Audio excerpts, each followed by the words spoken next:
Bueno, vamos a hablar entonces de lo que es herencia y ambiente. En el gráfico que está ahí lo que quiere decir es que la herencia se transmite por medio de los genes y cromosomas en células germinales. Para eso tenemos que saber lo que es un gen. El gen es la porción de ADN encargado de transcribir, ¿sí?, para formar una proteína que va a servir como vehículo principal de la herencia. Es decir, es el que va a ser encargado de llevar toda esa información para que se transmita de generación en generación. Ahora, vamos a hablar de lo que es el genotipo. El genotipo es la constitución genética de un individuo. Se mantiene constante. Hablamos de dos alelos, ya sean iguales o distintos, ¿sí? Por ejemplo, si yo tengo B grande, eso sería una homocigota dominante, ¿sí?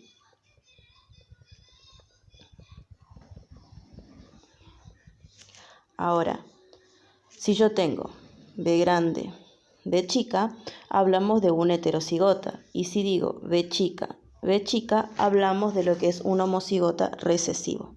Bien. Cuando hablamos de eso, hablamos de lo que es la variación biológica de un individuo, ¿sí? También hablamos de lo que es el fenotipo. El fenotipo es el aspecto de un organismo, lo que puede tocarse, lo que se puede medir, lo que se puede pesar de un animal, ¿bien? Es la expresión del genotipo en un ambiente determinado. Entonces podemos determinar que el fenotipo es igual al genotipo más menos el ambiente. Esa M significa ambiente. Bien. El más menos implica que puede mejorar o empeorar la producción. Ahora vamos a ver lo que es la norma de reacción. Cuando hablamos de norma de reacción, es el grado que se ve afectada la expresión de un genotipo en distintos ambientes no heredables, ¿sí? Es decir, que entre medio de todo un plantel de ovejas nació una con una mancha negra, ¿sí? Un ejemplo. Entonces, y se vio afectado por el ambiente, no es heredable, ¿sí? Ahora, vamos a ver lo que es el espectro de fenotipos producidos por un genotipo en distintos ambientes. Por ejemplo, el gen, si tiene un carácter cualitativamente, es decir, pocos genes o muchos genes, la norma de reacción es constante. Pero cuando hablamos de un carácter cuantitativo, hablamos de que la norma de reacción es variable, ¿bien? Nos referimos a lo que es productivo, por ejemplo, la producción de leche, la de carne, la de lana, ¿sí? Es cuantitativamente y es variable justamente porque no siempre nos van a dar los mismos valores. Ahora hablamos de la influencia materna, que es la que no se hereda, ¿sí? Por ejemplo, el ambiente materno y el genotipo materno no son genéticos, ¿bien?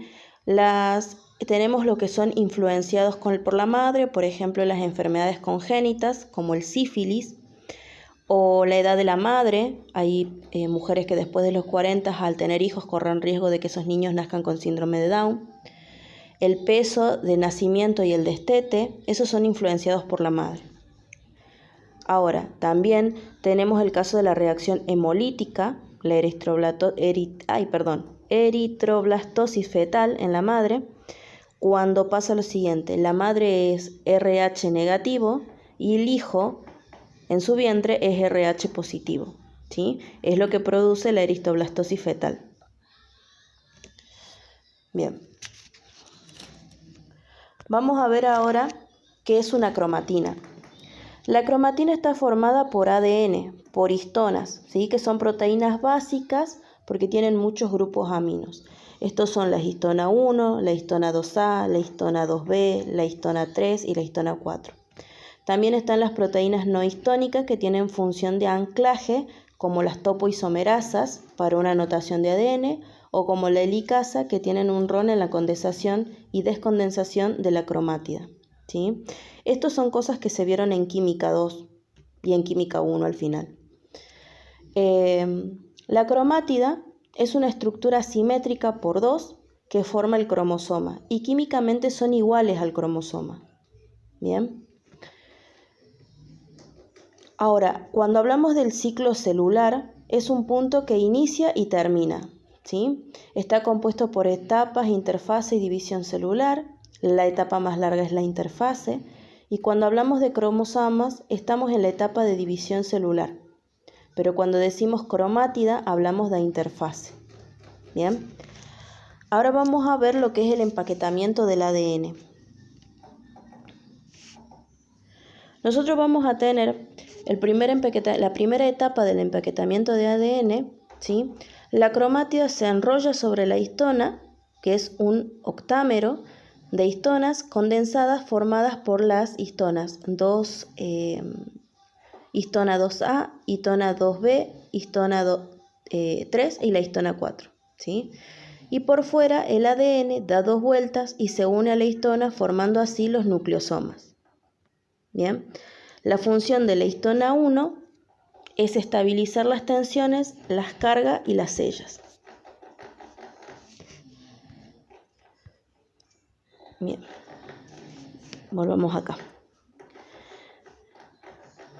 El segundo nivel de empaquetamiento es la formación de los solenoides, donde comienzan a enrollarse entre sí de a 6 nucleosomas por vuelta, formando así los solenoides, que son estos que vemos acá. ¿Sí? Bien.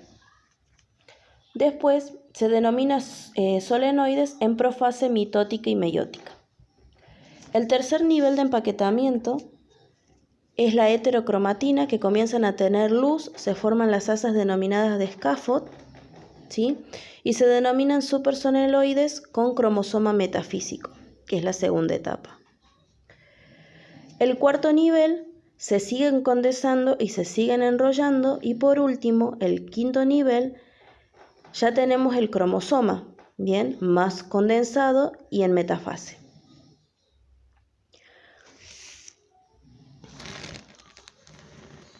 Bien, vamos a ir ahora. Bueno, esto es lo que acabo de explicar.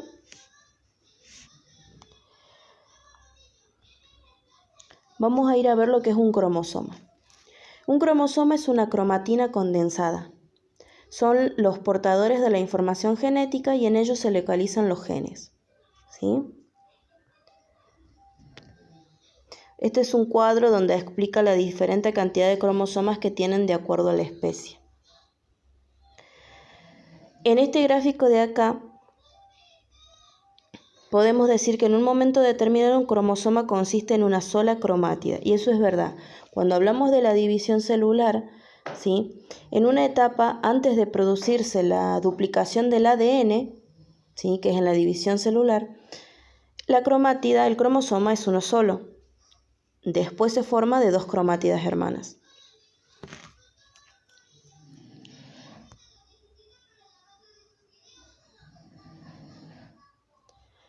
Vamos a ver primero qué es una cromátida descondensada.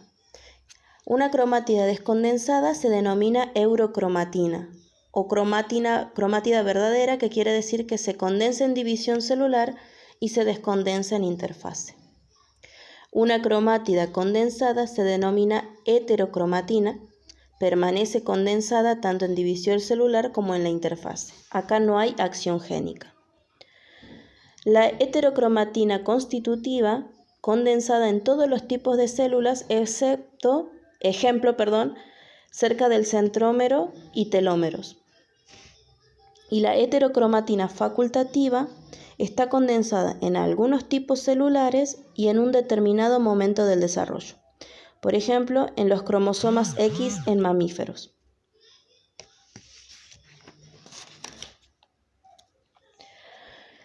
Vamos a ver lo que es un cromosoma homólogo.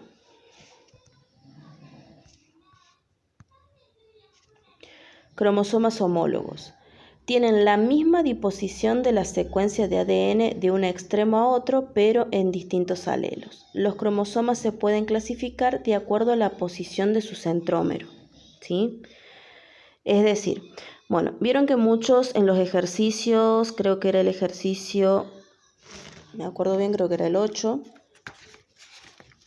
que les pide que dibujen un par de cromosomas. Esto es lo que se refería con dibujar el cromosoma, el ejercicio 8C, que dibujen un cromosoma heterocigota. Ahí está prácticamente bien dibujado, pero como cromosoma individual, ¿sí? Como cromatida. Pero eso es lo que se refería con respecto al ejercicio C, 8C. Bueno, por ejemplo, volvamos a lo que era el cromosoma homólogo. Se pueden clasificar de acuerdo a la posición del centrómero. Monobraquiales, porque son telocéntricos. Telocéntricos quiere decir esto, tienen el centrómero acá arriba. Después tenemos los bibraquiales, que tenemos el acrocéntrico. Perdonen mis dibujos. Tienen el centrómero y los bracitos de arriba son mucho más cortos que los de abajo. Después tenemos el submetacéntrico, que el submetacéntrico es así. Es un poquito más corto que los de abajo también, pero no tan cortos como el acrocéntrico. Y por último, vamos a tener el metacéntrico. El metacéntrico tiene el centrómero bien en el medio y los bracitos son del mismo tamaño en ambos lados.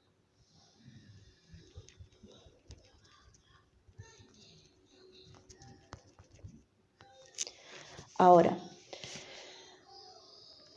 las especies pueden tener la misma cantidad de cromosomas, pero se diferencian entre ellos por la morfología. Bien, de allí se utiliza lo que es el cariotipo. Ese cuadrito negro que ven ahí se denomina cariotipos y es donde se considera la morfología de los cromosomas de cada especie. Bien, con eso podemos determinar que también pueden tener la misma cantidad de cromosomas, pero son de distintas formas. Acá vemos el cariotipo, estos son cromosomas homólogos, ¿sí? Si ven, son exactamente iguales. Este es el cromosoma paterno y este es el cromosoma materno, ¿sí? Ahora, este es el cariotipo. Así se le denomina cariotipado, que es como podemos determinar cómo van a ser los hijos. Bueno, vamos a hablar de los cromosomas especiales, que son los cromosomas politénicos, ¿sí? O cromosomas gigantes. ¿Por qué? Porque hay producción, ¿cómo les puedo explicar? Son cromosomas gigantes, crecen de un tamaño anormal, ¿sí? Y no pueden producir ningún cruzamiento, porque traería consecuencias que lo vamos a ver más adelante en lo que son mutaciones, ¿sí? Pero se le denominan como politémicos, plumados, a los cromosomas gigantes. Este es otro, el cromosoma plumado, que también es una falla, es una mutación del cromosoma y causa deficiencias en la formación del individuo. Bueno, el ciclo celular, ¿sí? Vamos a hablar de lo que es el grado de condensación de la cromatina durante el ciclo celular.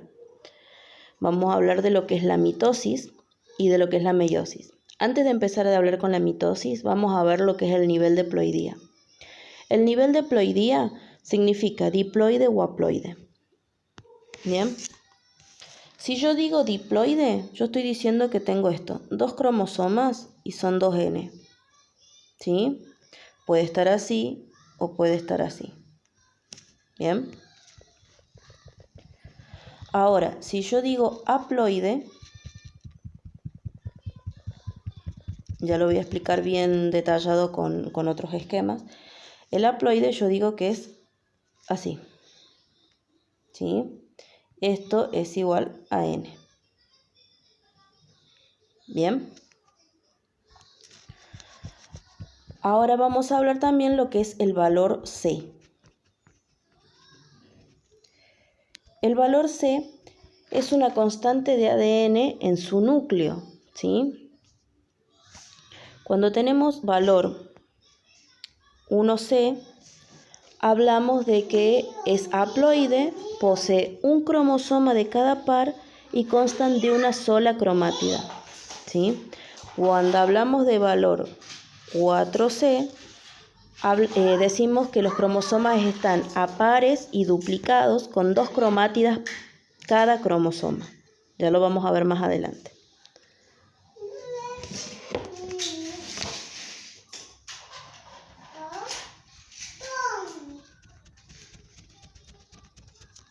Bien, bueno, ahora sí vamos a empezar con el ciclo de división celular y vamos a empezar a hablar de la mitosis. La mitosis es el mecanismo de división celular originando 2 células hijas con idéntica información genética, ¿sí? De esa manera se asegura la constancia de la dotación cromosómica. La información de las células hijas es idéntica a la de la original, ¿sí? Y tienen distintas fases. Vamos a empezar por la profase, que es donde se enrolla la cromatina y el cromosoma se condensa. Bien, los cromosomas migran a los polos para formar el huso mitótico y desaparece la envoltura nuclear. En la metafase, los cromosomas se desplazan al polo ecuatorial y se alinean. El cariotipo detiene la división celular para ordenar los cromosomas y hay un equilibrio de fuerza y empuje y tracción.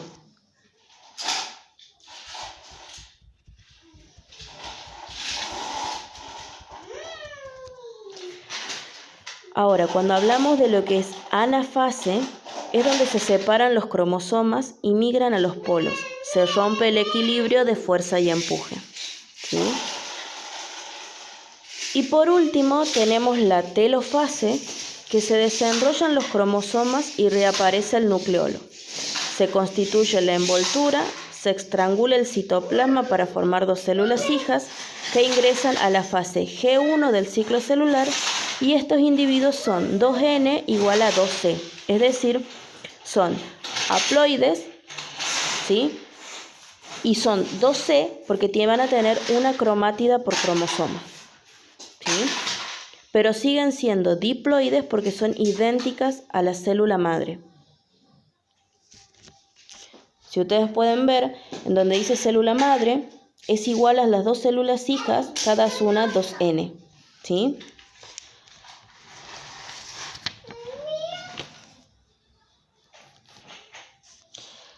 Un dato importante, y lo tengan bien en claro, la división comienza con células diploides y finaliza con células haploides en lo que es la meiosis, ¿sí? En la división mitótica empieza con células diploides y termina con células diploides, ¿bien? A la mitosis también se le denomina como ecuacional. Ahora vamos a pasar a la meiosis.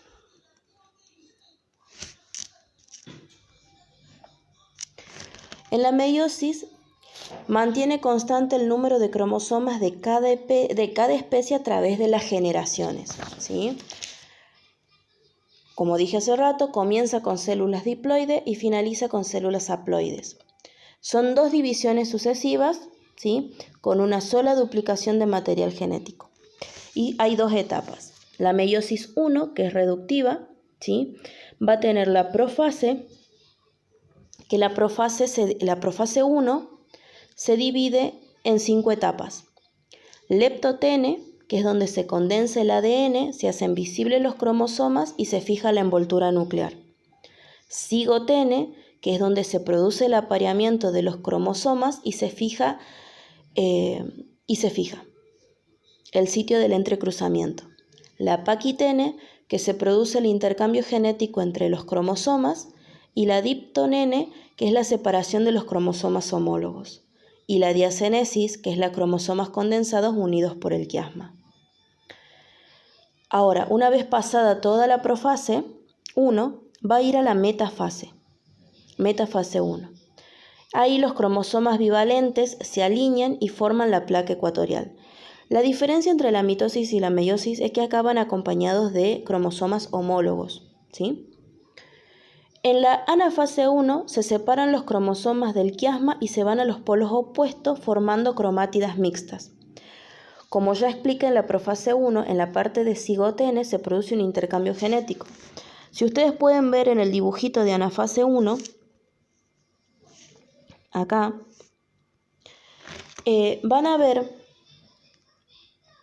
que no son iguales, ¿sí? El rojo tiene la patita de color azul y el azul tiene la patita de color rojo. Acá se produce el intercambio genético, eso se hizo en la parte de profase 1 en cigoto N. Ténganlo en claro, ¿sí? Una vez que pasa la anafase 1, va a ir a la telofase 1, donde las cromátidas permanecen unidas, llegan al polo, forman la envoltura nuclear y se dividen en dos. Bien, y permanecen en interfase, no hay replicación de ADN, no hay fase S, ¿sí? Y ya se convierten en células haploides. Bien. Ahora, en la meiosis 2, en la profase 2 se vuelve a formar el huso mitótico. En la metafase 2, los cromosomas se desplazan al plano ecuatorial formando la placa ecuatorial. En la anafase 2 se divide la cantidad de cromosomas y se separan las cromátidas hermanas. Bien, esa es la diferencia. En meiosis 1 se separaban cromosomas homólogos. En la meiosis 2 se separan cromátidas hermanas. Bien.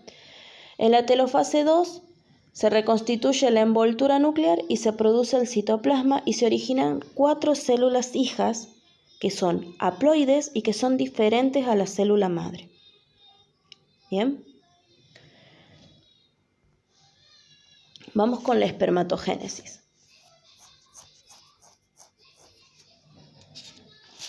¿Qué es la espermatogénesis? Ocurre en las células del testículo del macho, ¿sí? A partir de una célula diploide llamada espermatogonia, por crecimiento y maduración se obtiene espermatocito 1 que sigue siendo diploide y a partir de esta célula por meiosis 1 se producen 2 células haploides denominadas espermatocitos 2. A través de la meiosis 2 el espermatocito secundario se divide dando 2 espermátidas haploides y las 4 espermátidas por maduración se convierten en 4 espermatozoides, que van a ser haploides, ¿sí? En el caso de la ovogénesis, son células de la línea germinal del ovario, a partir de una célula diploide llamada ovogonia, por crecimiento y maduración se forman un ovocito 1, que es diploide. Luego, por meiosis 1, se producen 2 células haploides, una será un corpúsculo polar y la otra será un ovocito 2. A través de la meiosis 2, el corpúsculo polar se divide dando 2 corpúsculos polares haploides, y el ovocito 2 da un corpúsculo polar haploide y una ovótida haploide, que por maduración se convierte en un óvulo, ¿sí? Si no le entienden esa parte, me piden que se las vuelva a explicar, no tengo problema.